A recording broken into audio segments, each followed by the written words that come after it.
It's year 2 of the Dusty May era for Michigan, and the top 3 scores, including the Twin Towers, are gone. But there is a ton of optimism surrounding this team. Are they going to live up to the hype?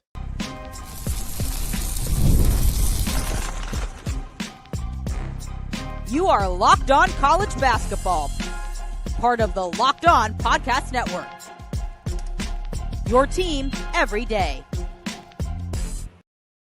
Hey there, what's up? Happy Wednesday. Welcome into the Locked On College Basketball Podcast, the only daily national college hoop show out there. I'm your host, Isaac Schade. You're joining me at the place to get your college basketball content every single day. It's all part of the Locked On Podcast Network.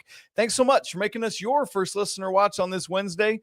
To get things going around the lunchtime hour, I want to remind you can catch every episode ad-free on Amazon Music. Want to extend a special welcome to our everydayers, all the great members of the Locked On College Basketball Discord community as well. By the way, Leif, 2 months to the day from today is opening day of college basketball. Folks, if you're not already in that Discord, come hang out in there. The conversation's starting to heat up. This episode is brought to you by Monarch Money. Take control of your finances with Monarch Money. Use code LOCKEDONCollege at monarchmoney.com for 50% off your first year. Coming up on the show today, it is our Michigan Wolverines preview, year 2 of the Dusty May era. Leif, we've already hit UConn, Indiana, Marquette, Illinois, Alabama, St. John's, Purdue, Arizona, and Gonzaga. If you want to see those folks, for those of you watching on YouTube, we got a playlist. I'll link it up there in the corner. But Leif, where we're headed with Michigan today, I said it, it's year 2 of the Dusty May era. Had a strong front court last year, maybe not quite as strong a backcourt. Will that change, or is that going to be the same? We'll talk personnel, record predictions, the schedule, and so much more. Leif, let me quickly remind us of last year, where Michigan in year 1 of Dusty May went 27-10, 14-6 in the Big Ten. They reeled off an 8-1 stretch and were challenging for winning the Big Ten regular season before dropping the final 3 regular season games. Ended up finished tied for second, 3 back of Sparty. They were tied with Maryland. They got the 3 seed. Ended up winning the Big Ten tournament, Leif, as you might remember, beating Purdue, Maryland, and Whiskey in the process. Got a 5 seed in the Big Dance, beat UC San Diego and A&M Gig'em before falling to number 1 overall seed Auburn in the Sweet 16. One of the big questions, Leif, I remember going into last year was, hey, can the Twin Towers of Danny Wolf and Vlad Goldin play together? Not only could they were the 2 leading scorers and 2 leading rebounders. In fact, Danny Wolf led the Big Ten in rebounding. And Leif, that's where I want to start. Can this front court, which is completely reloaded and retooled and now has UAB's Yaxel Lendeborg and UCLA's Aday Mara, Illinois' Morez Johnson, can they live up to what that front court did last year? What's funny about it is knowing what happened, the likelihood is low. That said, if you were to tell me blindly, like choose which front court I think is better, I would have chosen the one this year because I think Yaxel Lendeborg was better than Danny Wolf. And Danny Wolf was fantastic. He was a first-round pick. But I thought Yaxel, coming from UAB, was better than Danny coming from Yale. I also would argue that his versatility in terms of ball handling, punishing switches, Danny Wolf was a spectacular playmaker, had tons of turnovers, and people are going to bemoan that. But he really did a great job with the 4-5 pick and rolls and all that. Yaxel's going to do it a little differently. It's going to be like ISO ball, take advantage of 2 guys that are too small, and then the guys that are too big, he's going to be too quick for. So I think he's going to be an All-American candidate. I would probably say second team. It would be my projection for him. And then you have the length of Aday Mara, but I kind of think Morez Johnson is going to have the inside track to start. He was really, really productive when he got the reins from Brad Underwood, and they said, okay, like we want someone who's going to rebound and play defense as opposed to just stretch the floor like Tomislav Ivicic or when they played together, and he was a double-double machine. Yeah. And I think you pair them next to each other, I think the defense is going to be better. Vlad Goldin blocked a lot of shots, but Michigan had faulty defensive things. They won a ton of close games that I think is a little bit fluky. This was a team that I was low on. I think they overachieved last year at Michigan.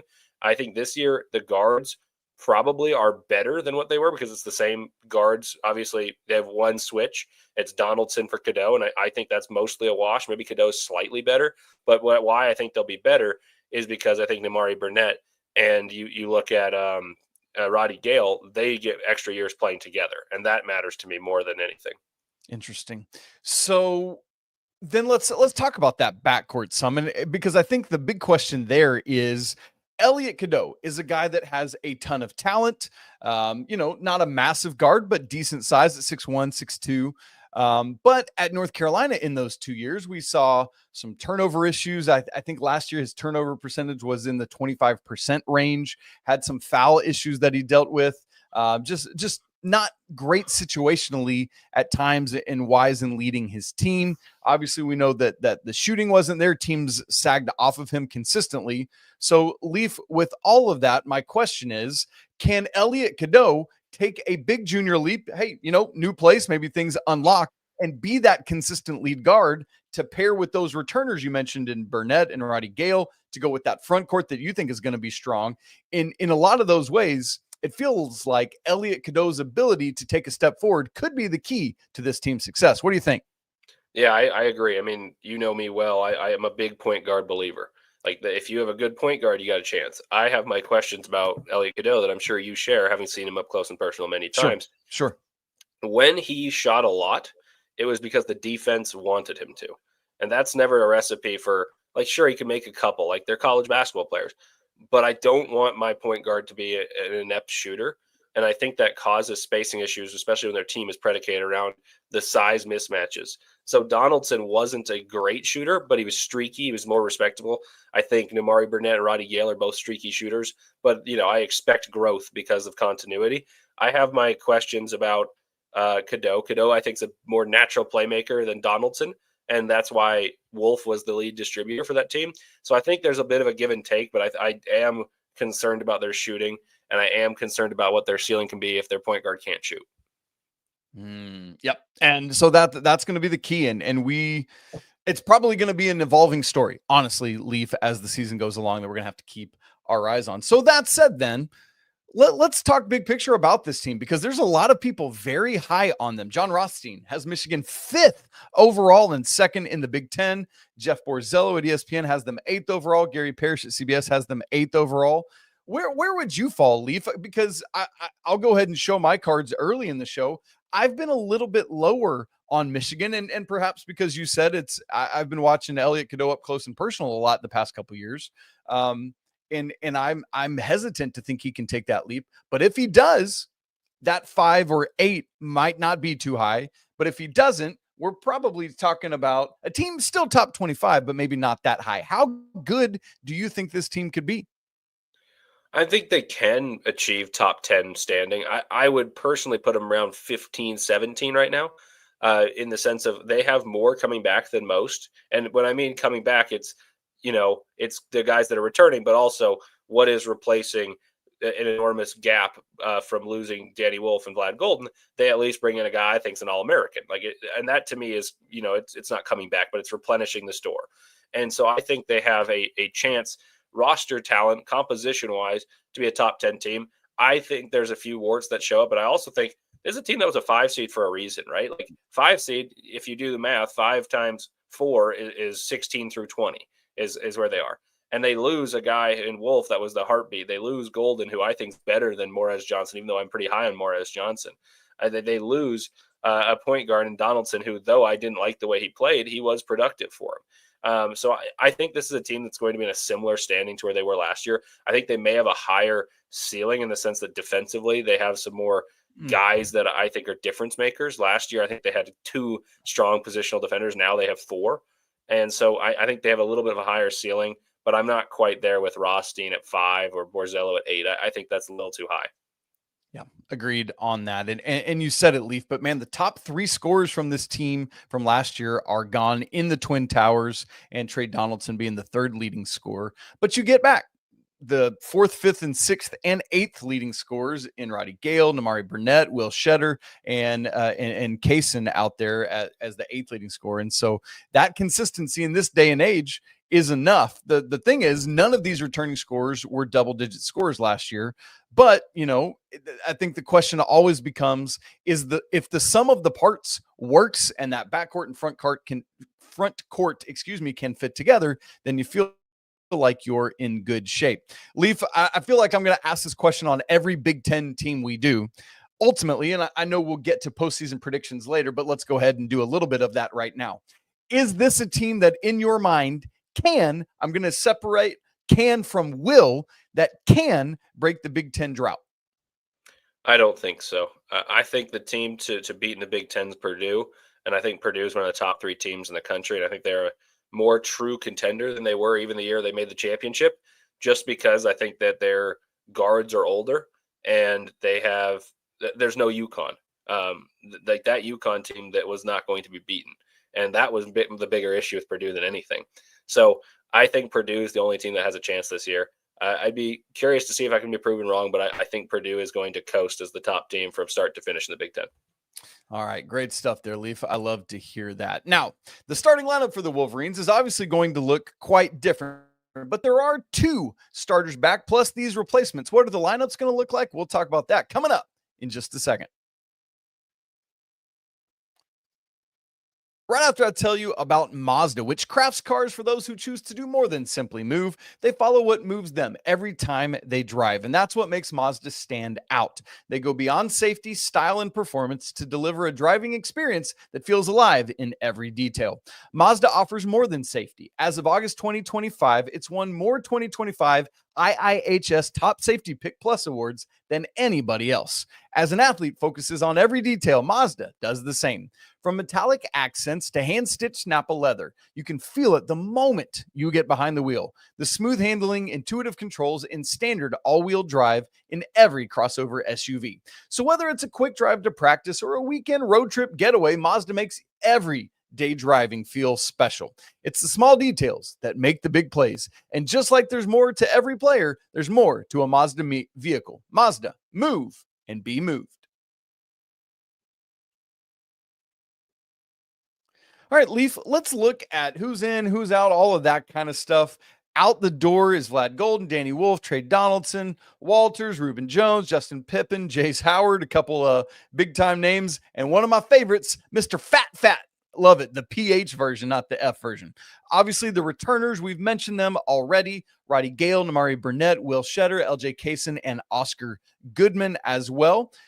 Incoming, though, Leif, we've got 4 in the portal. We've named all 4 of them, but Yaxel Lendeborg from UAB, Morez Johnson from Illinois, Aday Mara from UCLA, and then Elliot Cadeau coming over from North Carolina. All of those guys factor to be in this rotation. And then 2 freshmen incoming, Trey McKinney and Winters Grady. McKinney probably the more high profile of the 2 there. Leif, as you look at that, the thing for me is I'm always trying to find, can we have a good, solid 8-man rotation to make this thing cook? As you look at it right now, who would be your starting 5? And then we'll look at, are there 3 more off the bench that you feel like could fill that out? Yeah, I think they have really good depth, actually. I think that there's a couple obvious starters. I would say Yaxel's a clear starter, and I would say Burnett and Gale would be my locks. I think I would go with Morez Johnson, though there's an argument to be made. You could go with Aday Mara just because you complement his length with Yaxel's physicality. But I think Morez Johnson's better. So whether he starts at the beginning or not, I think he will be their closer and eventually their starter. And then I think it's Elliot Cadeau. I will put out there that I think Kaysen has some potential. I liked what I saw last year. I didn't think he was ready to be on the big stage and be like a valuable contributor. But the fact that he played as a freshman last year meant something to me, because that was a team that they believed, like, they won the Big Ten championship. So maybe they thought they could win a championship, and they played, admirably. They played Auburn tightly in the Sweet 16. So I think he's the 6th man. I think Will Shedder's locked in because he's played for a couple of years there. And then if you were to go to 8th, I would say Aday Mara. So I think their top 8's pretty clear cut. There's a world in which, I'm wrong there, and someone that I don't know as much about, one of the incoming freshmen, gets something. But I think that's a pretty ironclad top 8. Yeah, and that's the nice thing. You have a top 8 without even having to consider the either of those 2 freshmen, either of whom could work their way into the top 8. We're not saying that they can't. It's just that even without them, you have an 8 that you can form and feel good about. I like your differentiation there, Leif, between with Morez Johnson, starter or not, feels like he's going to be your finisher, right? Like he's a more the athletic, kind of punishing, Big Ten-y kind of big to me than Mara. And so I think there's a lot there. I'm going to agree with you on the starting 5, Cadeau, Gale, Burnett, Yaxel, and Morez Johnson. And again, in this day and age, having even just two starters back in Roddy Gale and Namari Burnett can be so critical because of what they've been able to do in the past, the years they've played together. Obviously, year two under Dusty May. That's another thing too, is let's not forget, this is just the sophomore year for this coach and staff as well. And so you learn the lay of the land in the Big Ten all the more, and that will help as well. Leif, when it comes to those freshmen, Trey McKinney and Winters Grady, I know you said you feel like you don't have a ton on them yet, but do you feel like either or both of them could work their way into that top 8? Well, the way they do is actually a clear-cut way to me. It's that they shoot well, because there's really no one on this team I'm like, wow, that guy really shoots it. Like, the only person that I feel confidently it can be a 40% three-point shooter or a 38 with decent volume would be Roddy Gale, and he hasn't proven that. He's kind of been like a streak scorer who scores 12 points here and then 17 another, and then 7 another one. So I think he's the guy that I trust the most. Will Shedder, you could point out like, hey, he's had success, but he's been streaky. So I would say their avenue to playing time is shooting the cover off the ball. And, there's a lot of players on this team that I think are defensively oriented. I would argue that Elliot Cadeau is a better defensive player than he is offensive, even though he's small. But this team can cover up for those warts because they have big wings and they have an enormous front court. So I think you have 4 of their 5 starters are better defenders than their offensive players. And therefore you could maybe sneak someone in there, not necessarily as a starter, but like, you're gonna switch. It's not always gonna be 5. It's not gonna be platooning. It's not gonna be here's 5 starters. We'll bring in our 3 subs, and there's only 2. There's gonna be lineups where I think there's gonna be someone in the game that I didn't predict because they shoot the basketball, because I think that's what their glaring flaw is. Yeah, I mean, to your point, we know Elliot Cadeau's 3-point shooting, and that's well documented, the lack of it and how people sag off. But last year, Roddy Gale shot 23%, Leaf. Yes, I said that correctly. 23% from 3. And so I think a lot of it is going to fall to Namari Burnett to be able to handle a lot of that. Last year, Morez Johnson literally didn't attempt a 3 at Illinois. And so Yaxel Lendeborg is going to have to take on some of that as well. He shot 35.7% last year, but on just 1.9 attempts per game. So Leaf, the volume is not there. And if nobody, there's going to be so much pressure on Namari Burnett to do it at a high clip again, because I'm not trusting anybody else to beat me. And even though Yaxel was 35%, the volume's not enough to where I'm like, look, I'll give you one and we'll see how you're doing, right? And so that could be a bugaboo, and really need some of these projected bench guys to come in and do it. Yeah, so here's an interesting point. So I didn't realize how bad it was the year before. My follow-up was going to be, Roddy Gale has been Jekyll and Hyde from 3. In games that Michigan won against good teams, he's typically been the guy who shoots it really well. And so I dug into his stats while you're talking there. When he was at Ohio State, he shot 43% from 3. Huh. Then he goes to Michigan and he shot 23%.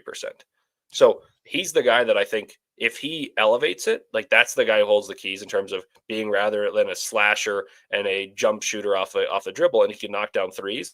Michigan's team has so much more because he's a talented player. Namari Burnett's like the ultimate glue guy. I would never call him like a sniper. He shoots a good percentage, but it's relatively low volume. And his shot's a little funky. It's a very wide base. Sure. So if you were to look at some of these guys, if Gale and Burnett shoot well, great.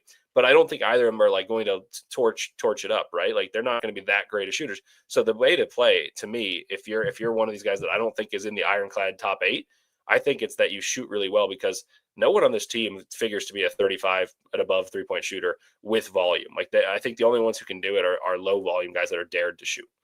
Yeah. And with Cadeau, he shot 33% last year at North Carolina. So a little bit more, and he could get up into that 35% range. And even that would at least force people to have to guard him out there, which would be a big deal. Leif, last thing before we move on to schedule and some other things, anybody that you see in particular as a breakout? For me, I'm looking at either probably Roddy Gale or Morez Johnson, neither of whom were 10-point-a-game scorers last year, but anybody stand out in particular to you as watch this guy, clear breakout candidate? I think Morez Johnson would be mine. I'm pretty high on him. I did a Illinois basketball game. I just called it as part of a broadcasting thing I'm doing. And I watched him and I did some prep. And I found a note that in his starts, I think he at that point in whatever game I was calling, he had started 6 games at that point. In those games, he'd been a double-digit rebound guy in 5 of them.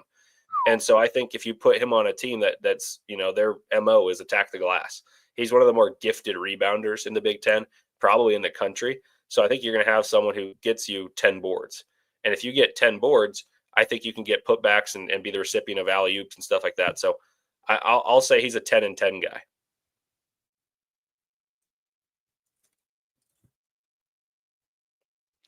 Sorry, I got kicked out there, everyone. Leif, did you finish what you were saying? I did.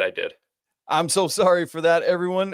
We keep on trucking. Welcome to live podcasting. This is what happens sometimes. Yeah, Morez Johnson, really interesting stuff there in those high rebounding games. And then can he do that at a more consistent level as he gets to more starters minutes at a consistent basis? Now, Leif, time for us to look at the schedule. Make simple in that regard. All that coming up here in just a second.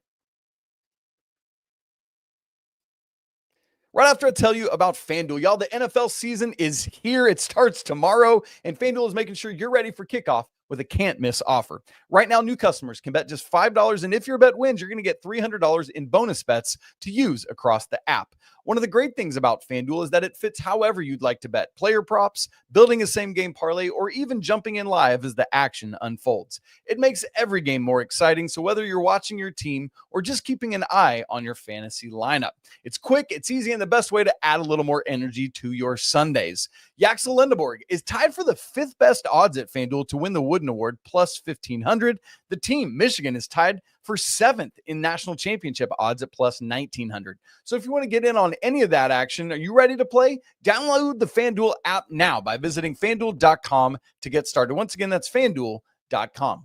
This episode is also brought to you by our friends at Monarch Money. Most people can't name all their financial accounts or even what they're worth, whether it's 401ks, properties, investments, whatever. And when you don't have that full picture, you can end up leaving money on the table. And you don't want to do that.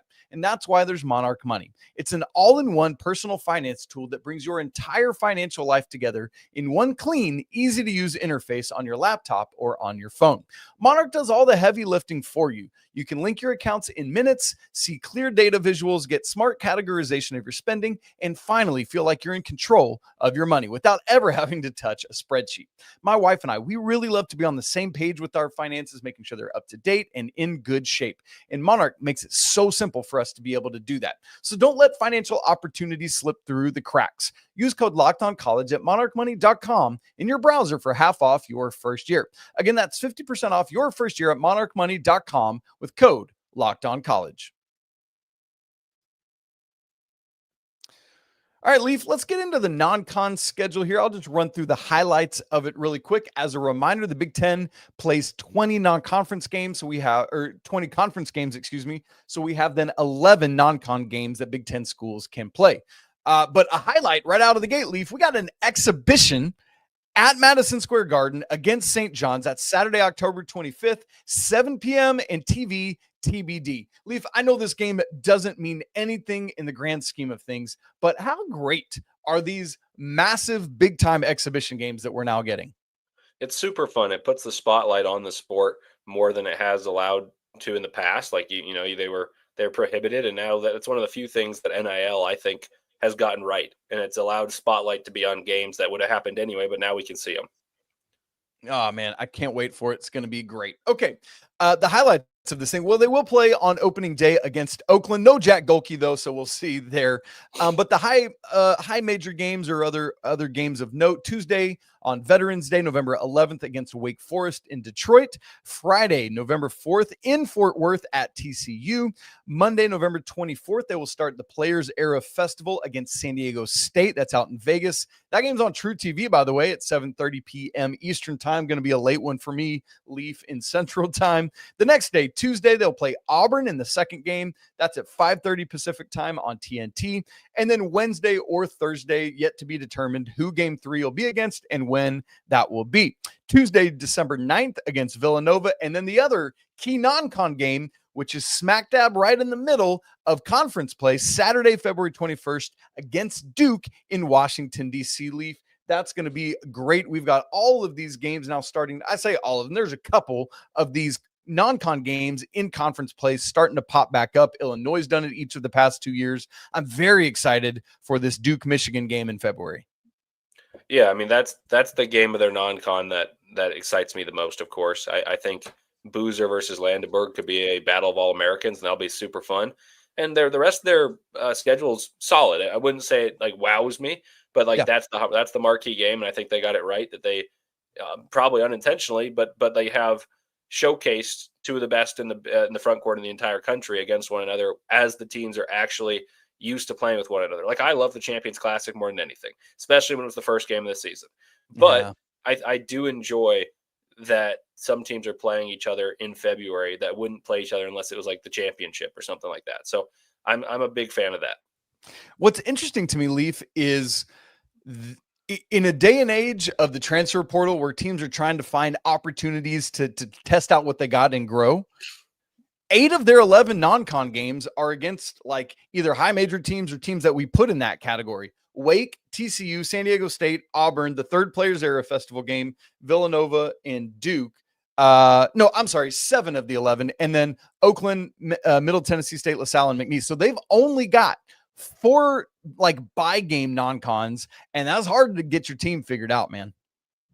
Yeah, that's true. I do think they're playing some teams that have very like changing rosters more than they do. Like, yeah, they bring in a bunch of transfers, but it is a recipe that Dusty May's used before. There are some holdovers.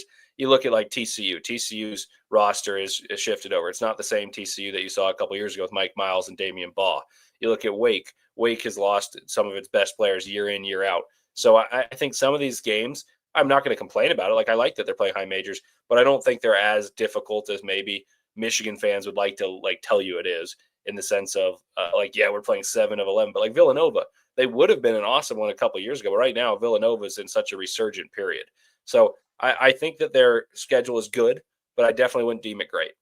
Yep. I'm with you on that. Let's go to the conference schedule. Again, Big Ten has 20 conference games, 3 teams, both home and away: Michigan State, Ohio State, Penn State. The home only, this is a slate they should handle well: Indiana, Minnesota, Nebraska, Rutgers, UCLA, USC, Wisconsin. I think UCLA is the toughest, or maybe Indiana, of the home only games, but obviously UCLA got to come across the country for that one.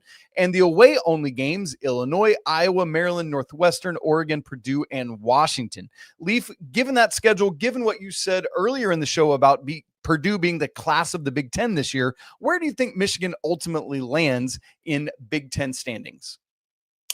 I think they're going to finish second or third.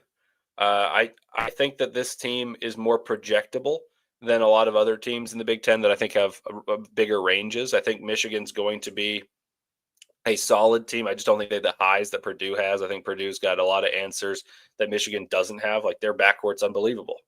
I think Michigan's got questions in their backcourt. Their front court's also unbelievable. So I'm pro Purdue. I've said numerous times already this offseason, I think there are 3 teams that are better than the rest, and Purdue is one of them. So I think that if you look at it, I think Michigan is going to be the second most talented team in the Big Ten. Do they finish second? I don't know, but I think they're, second through 4th if I had to give myself a little bit of leeway. Yep. I had it as 4th personally. Purdue is obviously the top for me, but I'm a little bit higher on Illinois, UCLA, and and Michigan State. But I think Michigan's right in that same tier with those teams. But I thought 4th would be the landing spot. Leif, let's project the record here. What do you have? And then a total projected record heading into the Big Ten tournament. I'm going to go with 9-2 in the non-conference, and then for conference, I'd have to look at all of the home and aways to be absolutely confident. But I'll go with 13-7, maybe 14. I'll go 14-6. Okay. So that's a pretty good record. 14-9, 23 wins right there. I think 23 wins seems about right. Love it. So 23-8 from Leif heading into the Big Ten tournament.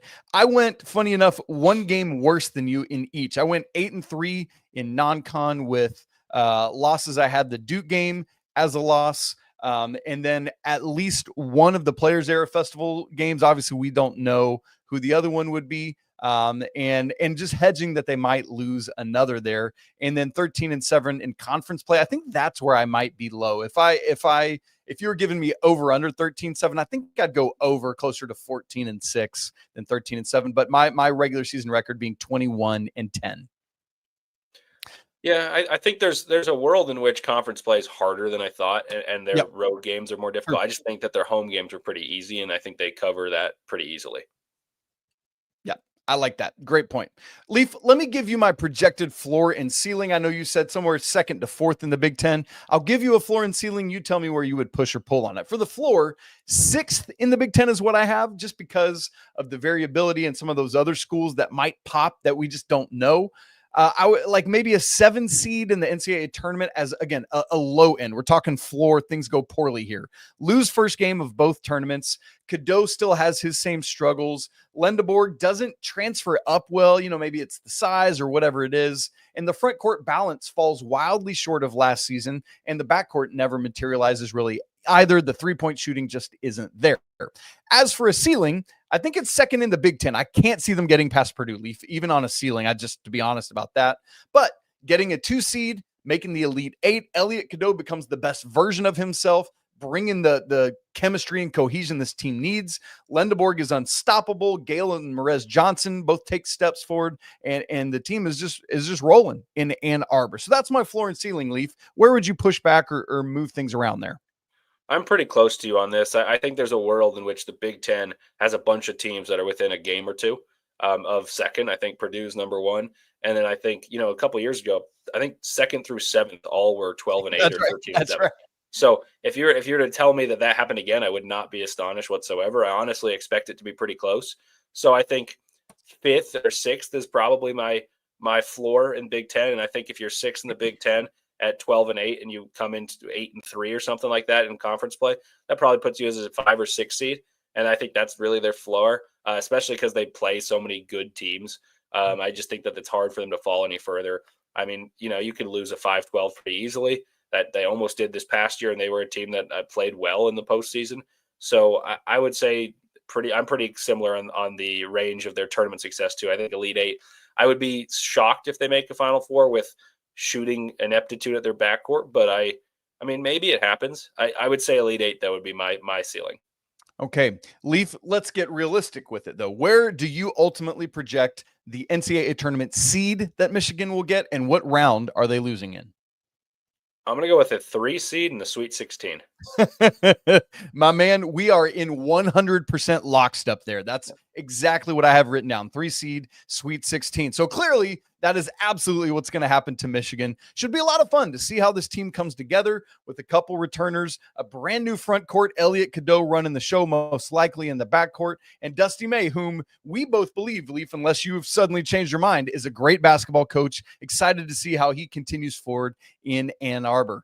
All right, guys, that's our Michigan preview. Thanks so much for being here with us. If you've not subscribed to Locked On College Basketball, both on YouTube and audio platforms, make sure you do that now so you don't miss a second of what we're doing here on the show. If you've not joined the Locked On College Basketball Discord channel, we'd love to see you there as well. It's a great place to be. Come on in, chat some college basketball with us. As always, I want to say apologies to the Lawyer family. Cheers to the Wildcats, the Wild Popes. Shouts to our guy, Mick Bruins. And until tomorrow, peace.